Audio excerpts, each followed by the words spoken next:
Om Shanti.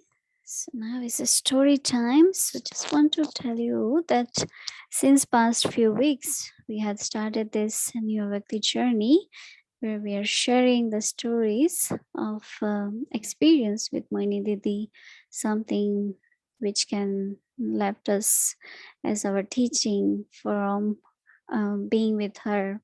And you have heard in past few weeks that how much people had shared, and if you had have any story which you would like to share when you were with Moini Didi, and something must have gone deep inside of you and gave you that away, it must have brought some kind of awaken or some kind of light inside of you. So please do share this kind of stories with us and we can bring it to Friday evening. So now let's welcome to Avekti Journey, Mohini Didi, the living light, exploring together the beauty and brilliance of the truth. So I'd like to invite our angel sister, Sister Wadi. Welcome.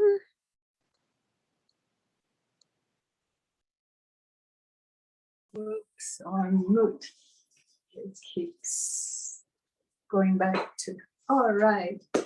And Angel Bumi, thank you very much for the welcome.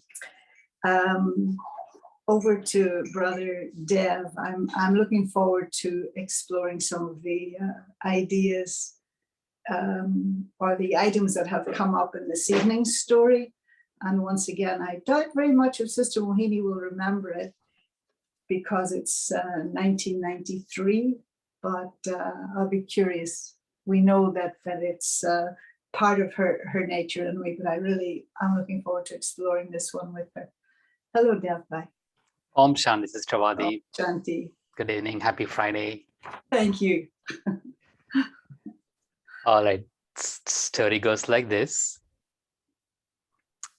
It was in 1993. After my second stay in Madhuban, I was returning to Mali, where I worked as a volunteer. But due to an airline strike, I had to stay in Delhi for 2 more weeks. During that time, the family accommodated me at the same center as Mohini Didi. Didi graciously took me under her wing. I spent a few days with her, visiting other centers and having lunch with important guests. As a young adult and baby Brahmin, I was quite shy and did not ask many questions. But I loved Didi's energy so much, royal, simple, friendly, protective. For instance, I loved Didi's energy so much, royal, simple, friendly, protective. I was like a sponge learning by osmosis. My attitude was slightly subservient though.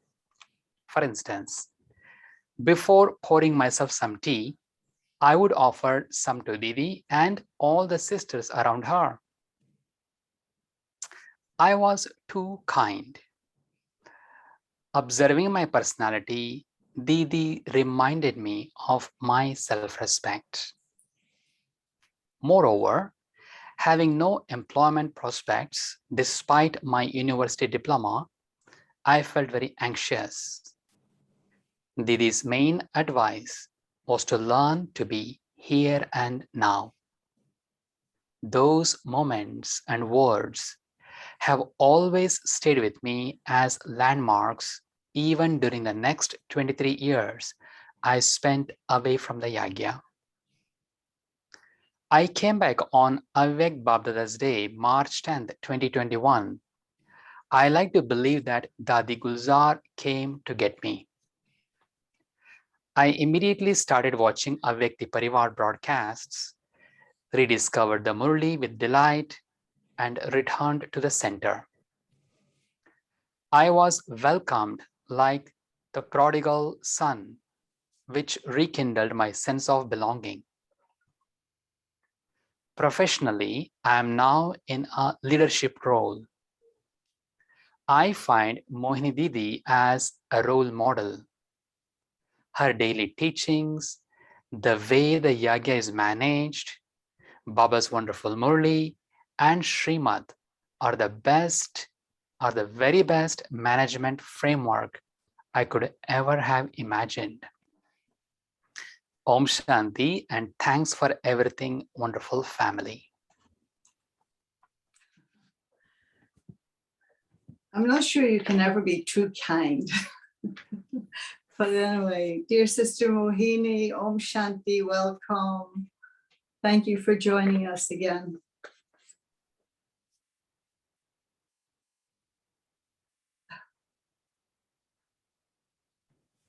Camera lights. He's on our way. She's on her way. Yeah. What was the main word struck you, Dev, while we were waiting? There we are. Om Shanti, Mohini. Om How Shanti, are Om you? Shanti. Very good. I'm sure you trying don't to- remember. Huh? Trying to get, is it brother, sister, from where and who? The sister. It's It a was sister. a sister. But I find this very interesting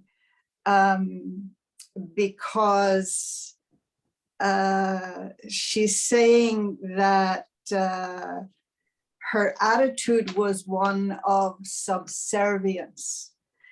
And you pointed that out to her, that she needed to have more self-worth in a sense. And you know, I would think that many places that would be a little bit cultish, that they would try to make the followers subservient.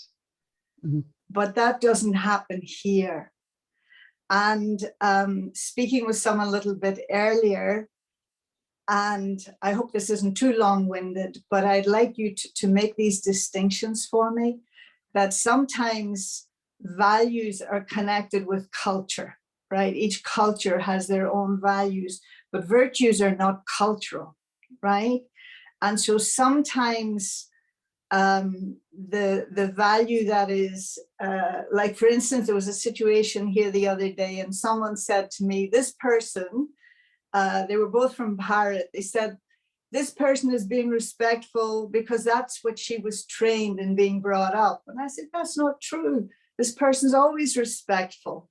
So can you make these distinctions for me between cultural values and real virtues, when you know that somebody's not just giving you regard because you're the senior or you're elder or for some other reason, that it's coming from a really genuine place? What makes that distinction? Yeah. Yeah, quite a interesting question. No, I don't exactly remember what she's saying, in the sense of it's 23 years ago she's saying, it must be long ago. And you know, one time I asked Mama that there are a lot of Lokik people, they have a lot of manners, they are sweet, they are very peaceful, and in Baba's children, even sometimes they don't have those qualities. So what is the difference between a virtue and a divine virtue?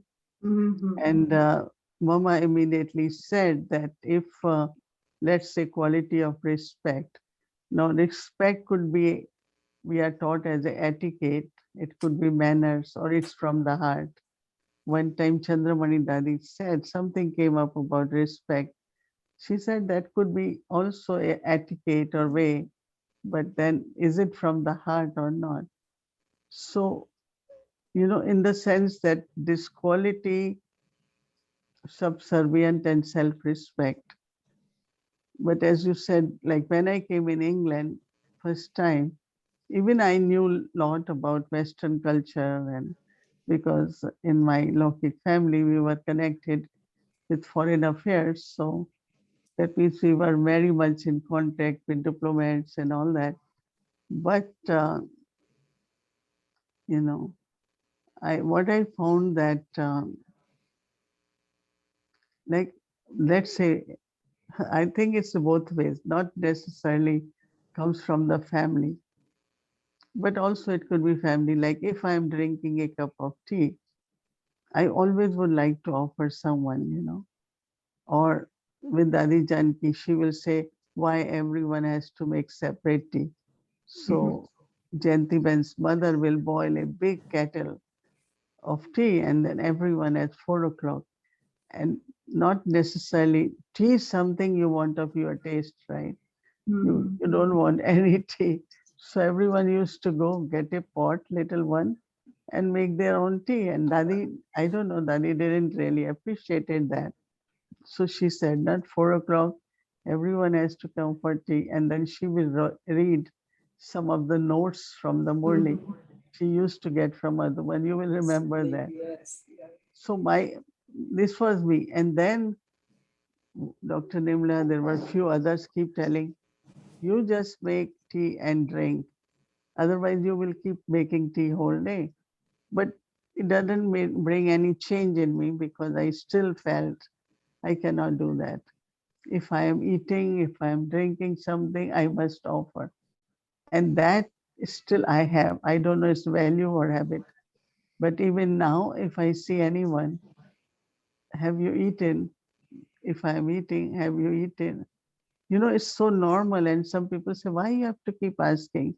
Why? They don't care. They don't want. Why you have to ask?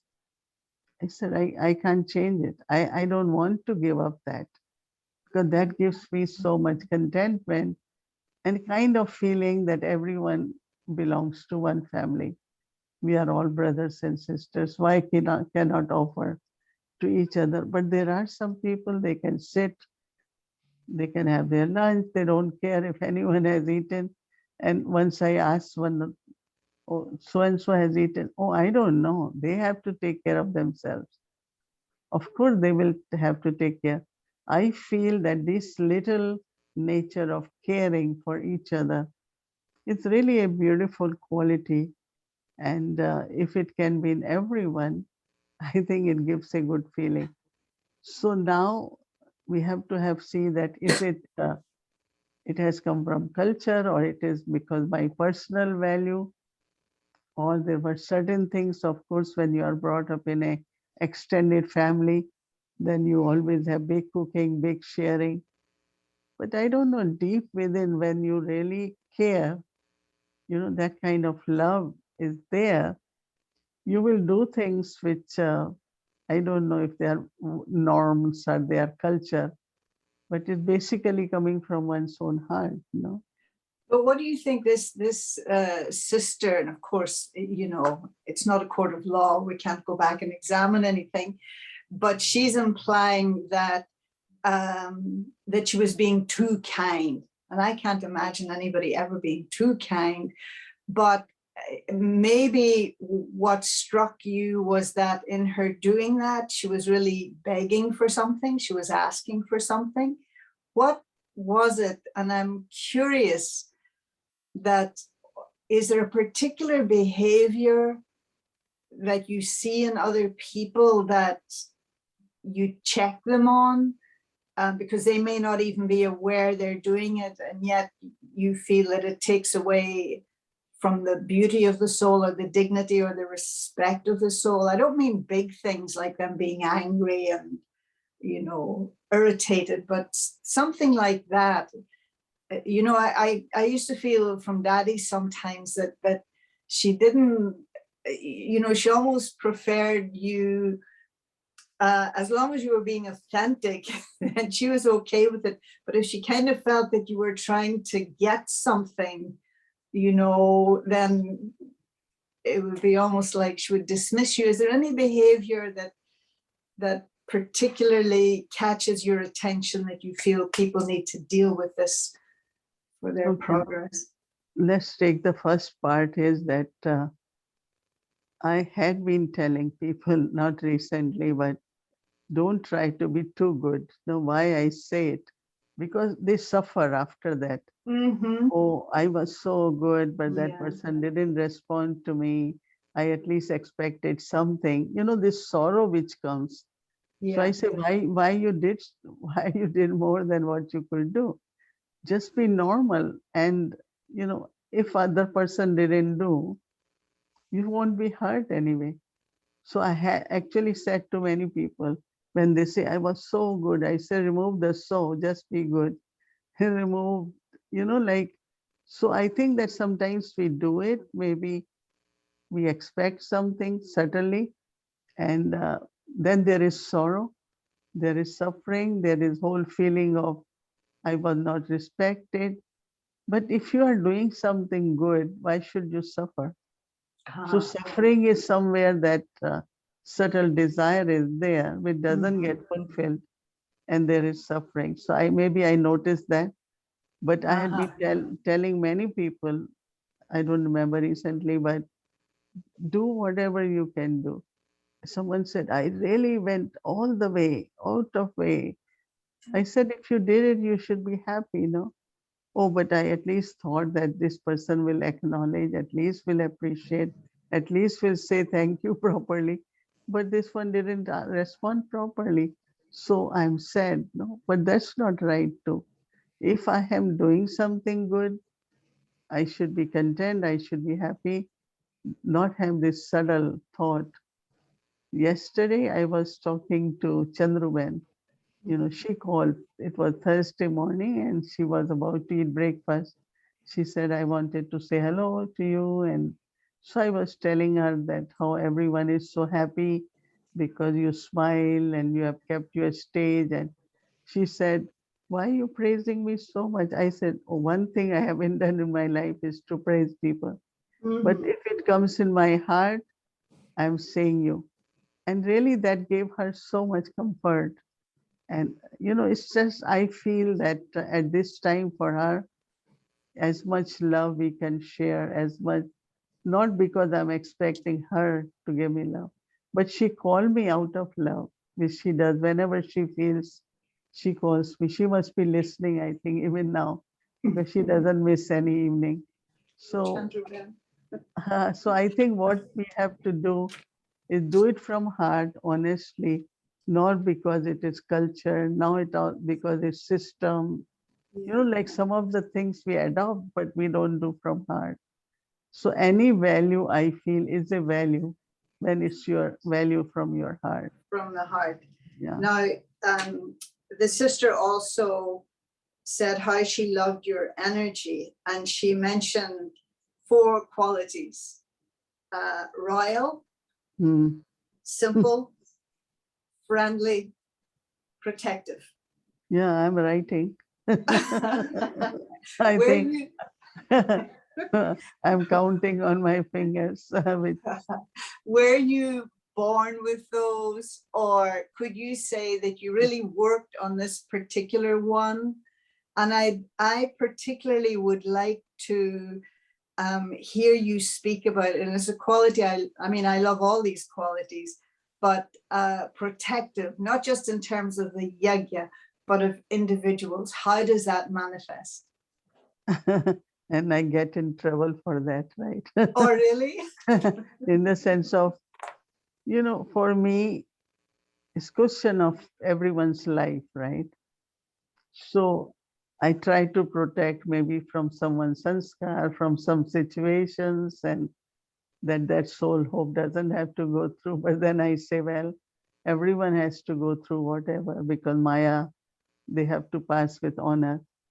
But I feel kind of helping spiritually, people those on a spiritual journey. I like to support them, and I want to see their life is not such that they feel they did so much or they spent so much time, but they didn't really make it anything. I feel everyone should feel that worthiness. Everyone should feel they attained something, they move forward. That's really deeply in my heart. So sometimes I do incognito, sometimes I do with my thoughts only, sometimes with the words. So yeah, that definitely I noticed that I have that tendency or virtue, value, whatever you say, to see. Yeah. But Could then you? how much you can, if they have karmic account. mean, everyone has to be strong, but at least this whole thing of, let's say, you remember one time we were telling Dadi that, whatever she is, she said, I wouldn't be this without all of you. Right. And then I realized, true, because it is both ways then, no? Love is both ways. She wants us to see what we are today, and we also knew what is her role. See, kind of relationship get formed where you share with each other the love, understanding, very subtly giving support. And Sakash, I think I feel very good about it. And as I said, there sometimes it's little, you have to be very incognito. But I think I do give protection of some kind. Did you feel yourself growing into any of those qualities? A little bit like that you were born with a crown on your head, but of course you may not have had the qualities to go along with it, and then gradually they came too, or even say, and sometimes when someone's very royal, often they're not the friendliest, they're a little bit detached. And so did you feel that you grew into any of those things over the years? I think it's sustaining those values. Oh, okay, nice. Because that is what I noticed, that it is very easy under pressure, so under circumstances, people keep saying, why you have to do this? Why you have to do this? But I know this is what I am. So I try to sustain it maybe in a different way. But just imagine you have to adjust with different souls and different age groups and different culture, whatever it is. But I do protect my values and I sustain them because I don't want to lose them, even if there is pressure, right? But I like that. yeah. I But like if that very much. yeah, but if the time is changing, circumstances changing.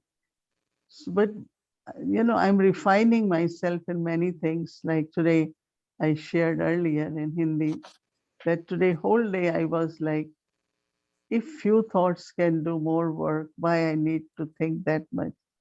And then sometimes you feel, this afternoon while eating dinner, we had November program finally. This one is calling finalize. You have to finalize this. There were 3, 4 things same time. So one does it. But what I'm saying that I thought if we can use less intellect, less mind, keep the quality there, the siddhi, and then you have to do less, no? Then at least we can accumulate something. Otherwise, we are using so much whole day. Then I remember, no, Baba is able to use Dadi Gulzar because she thinks very little. But doesn't mean she doesn't get her task accomplished. It's the nature, right? Whether I think too much, use intellect too much. And a time comes like with me in the evening, generally when Murli is revised, I always listen on Tuesdays, Thursdays, whenever. And like some days I say, no, I don't want to hear anything. I just want to be quiet. I just want to be in silence and then see that whatever few thoughts emerge, they all get done.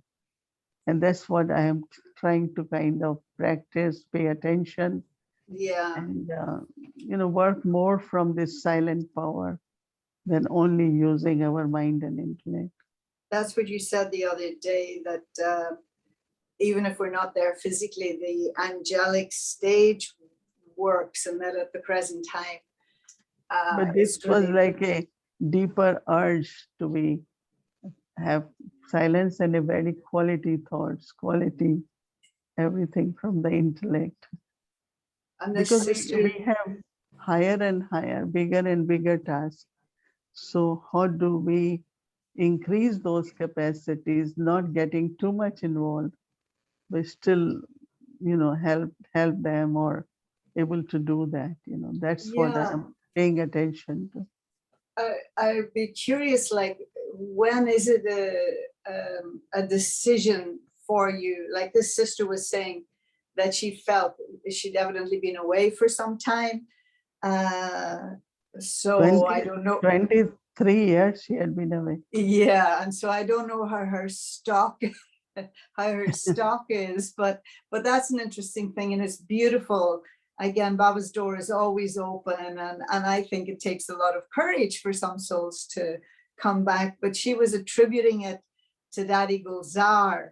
Daddy Gulzar is, I guess, leaving the body, that she came to get her, to bring her back again. But what I was looking at was more along these lines of where you're not making a decision. And if I look now, I see where all these young ones are stepping up, and you're inviting them to step up.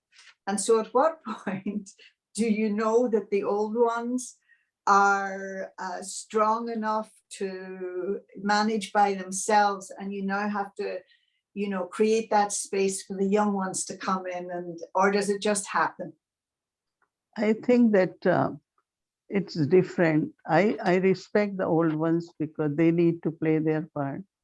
But unless we have younger people coming up, and so I feel, I tell many seniors, you could easily go up little bit from doing what you had been doing.